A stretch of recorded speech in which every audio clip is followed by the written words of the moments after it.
थिए।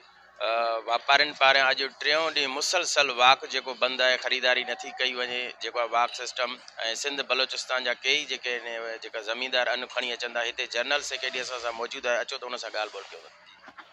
साईं, असांजो जेको आहे त टियों ॾींहुं आहे मंडी जो वाक असांजे तरफ़ां वापारियुनि जे तरफ़ां बंदि कयो वियो आहे। हुनजी वजह इहा आहे त जेको मॉइस्चर जी कटौती वारो मामिलो हले पियो, उहो अञा ताईं फाइनलाइज़ न थी चुको आहे। कुझु ॾींहं पहिरियां एसी साहब असांजी राइस मिल ते अची करे जेको आहे असांजे वापारी खे हिरास कयो हुयो, उनजे अगेंस्ट एहतजाजनि असां वाक बंदि कयो आहे। ऐं फ़िलहालु जेसिताईं असां सां मामिलो इहो क्लियर नथो कयो वञे, तेसिताईं असांजे तरफ़ां ख़रीदारी बंदि रहंदी। उन में बिल्कुलु इहा तव्हां सही था चओ, इन जो वॾे में वॾो नुक़सानु आबादगार जो ई आहे। असल में असांजी कल्ह ट्रोजू एग्रीकल्चर डिपार्टमेंट सां असांजी Sindh Balochistan rice mill association जूं ॻाल्हियूं थियूं हुयूं। उन में इहो ई तय कयो वियो आहे त 16% खां मथे जंहिंमें मॉइस्चर ईंदो, उन में फ़ी पॉइंट अधु किलो कटौती कई वेंदी। 16% खां अगरि हेठि हूंदो त उन में काई बि कटौती कई न वेंदी। त असां उन हुकुम खे एग्रीकल्चर डिपार्टमेंट जेके फॉलो करण लाइ तयारु आहियूं, पर उन ते असांजा ज़मीनदार ॿाहिरि बीहण लाइ तयारु न आहिनि। उन्हनि कुझु टाइम पहिरियां असांजो पंहिंजो नियाज़ अहमद खुसरो साहिबु फ़ैसिलो कयो हुयो त बाबा मॉइस्चर जी कटौती कंदो त ज़मीनदार इहा न ॾेई सघंदो, तव्हां 600 ग्राम बसि फ़ी मण ते कट कयो। उहो जेको सिलसिलो हलियो, उहो असां सां फ़ैसिलो कयो आबादगार बोर्ड, पर हाणे ख़बर न आहे को नओं चवनि था बोर्ड जुड़ियो आहे हारी आबादगार बोर्ड जे नाले सां। उन्हनि जेको आहे त माना काफ़ी वापारियुनि खे परेशान कयो आहे। रोज़ु जेको आहे त अनेक क़िस्मनि जा मसइला था कनि। कंहिं महिल मंडी ते अची वापारी खे हिरासा था कनि, कंहिं महिल उन्हनि जी मिलियुनि ते वञी उन्हनि खे हिरासा था कनि। त उन में वापारी असांजा दिलि शिकस्त थी करे कारोबार खां जवाबु ॾेई पंहिंजे घर वेठा आहिनि। फ़िलहालु कोई बि कारोबार असांजे तरफ़ां नथा कयो वञे। मौजूदु आहिनि गवर्नमेंट काई बि ऑफिशियल अची चेक करे सघनि था, पर जेकॾहिं को लेसन असां वटि खुटल आहे त असां कानून खे मुकमल तरीक़े सां फॉलो कंदासीं ऐं सभु लेसन वठंदासीं। उन्हनि जो माना कट जे लिहाज़ खां हले थो। हुननि जो चवणु ईअं आहे त बाबा तव्हां मॉइस्चर ई कट कंहिं बि हिसाब सां न कयो, चाहे तव्हां जेको आहे पंहिंजो केतिरो बि माल आलो हुजे, हुन में तव्हां मॉइस्चर ई कट न कयो। हालांकि सिंध गवर्नमेंट पाण लेटर कढी चुकी आहे त बाबा 16% खां मथे तव्हां कटौती करे सघो था। जो कमु आहे उन बोर्ड खे उन माण्हुनि खे रोके, उन्हनि जी रस्ता रोक करे, त जीअं असांजे वापारियुनि खे हिरास न कयो वञे न। हिन महिल ॾिसो तव्हां, डेली अरबे रुपयनि जो बिज़नेस आहे। चोथों ॾींहुं आहे शदाद कोट में उहो बिज़नेस जो पहियो रुकिजी वियो आहे।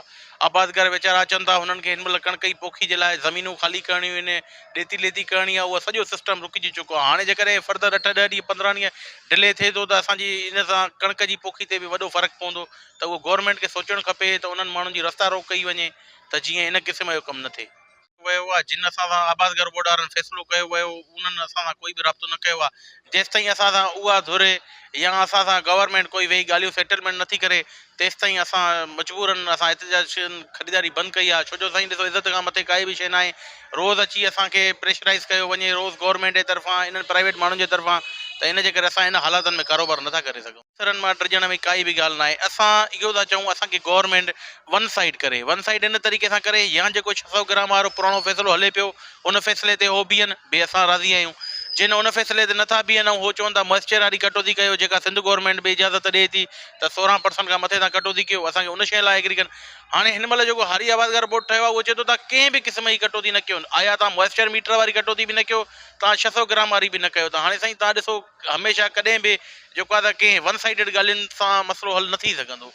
जेसिताईं इन जो गवर्नमेंट काई सेटलमेंट नथी करे, असांखे या 600 ग्राम हलो कयो वञे या असांखे मॉइस्चर मीटर हलो कयो वञे। इन्हनि ॿिन्ही मां का न का शइ जेसिताईं हल नथी उन्हनि जे तरफ़ां असांखे एग्री कई वञे, तेसिताईं असांजे तरफ़ां ख़रीदारी बंदि रहंदी। वॾे में वॾो नुक़सानु जेको आहे त आबादगार जो आहे। छो जो वाक जिन ॾींहंनि में बंदि न हुयो, खुलियल हुयो, त उन महिल असांजी मार्केट तेज़ी सां वधी रही हुई, जेका 37, 37, 3800 ते पहुती हुई।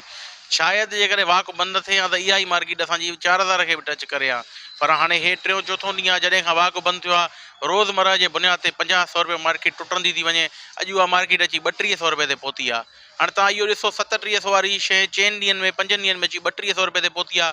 ऐं जेकॾहिं इहा अञा मंडी बंदि रही त असांखे उमेदु आहे त इहा मार्केट 2800-3000 रुपए ते अची बीहंदी। तव्हां सोचो त इहो केतिरो वॾो आबादगार जो नुक़सानु आहे। हे जेके दोस्त 600 ग्राम कट जे लाइ चवनि था, उहो इहा शइ नथा ॾिसनि त मार्केट बंदि हुजण जो केतिरो वॾे में वॾो आबादगार जो नुक़सानु आहे। त उहो इन्हनि खे सोचणु खपे। सभिनी जो इज्तिमाही हिन में फ़ाइदो आहे। अगरि मार्केट खुलियल हूंदी त उन में असां पंहिंजो ओपनली परचेस करे, पाण में कॉम्पिटिशन करे, ऐं जेको आहे रेट वधि खां वधि आबादगार खे ॾियूं था। तव्हां हिन महिल बि सर्वे कयो, शदाद कोट जो जेको रेट आहे पूरे पाकिस्तान में वधि खां वधि रेट आहे। हिन महिल तव्हां जेके बि साइड ॾिसंदो 200-300 रुपया असांजे रेट खां घटि ई हिन महिल हलनि पियूं। असां शहदादकोट में एशिया जी वॾे में वॾी अनाज मंडी में मौजूदु आहियूं, जंहिंमें मुसलसल अॼु जेको आहे टियों ॾींहुं जेको आहे त शहदादकोट अनाज मंडी जो वाक बंदि आहे। हज़ारे जे तादाद में जेका त शहदादकोट अनाज मंडी में रोज़ु लखे अन मण ईंदा आहिनि, ट्रैक्टर ईंदा आहिनि जेके इन वाक न थियण सबबि जेको आहे त वापसि वञनि था। उन जो कारण इहो आहे त तव्हां जेको आहे हिते वाक थियण सां इहो थींदो आहे त ज़मींदार खे फ़ाइदो थींदो आहे। वापारी कॉम्पिटिशन में वाक मथे हिक ॿी जे मुक़ाबले मथे ॾेई ख़रीदारी कंदा आहिनि। 3700 वारी मंडी अॼु शहदादकोट मंडी जेको आहे त 3200 खां 3000 ताईं बीठी आहे। वापारियुनि जो चवणु इहो आहे त 600 जेको आहे त ग्राम जेको असां कटौती कयूं था, उहा कटौती जेकी आहे जेके हू सारियूं हिन वक़्तु खणी अचनि था, उन में मॉइस्चर आहे, माना उन में घिम आहे। घिम सबबु जॾहिं असां सुकायूं था त उहो अन्न जेको आहे तमामु घटि मिक़दार में जेको आहे सोस खाए थो, उन जे करे असां हीअ कटौती कयूं था। गुलज़ार मंचांडियो, कोशिश डिजिटल, शहदादकोट।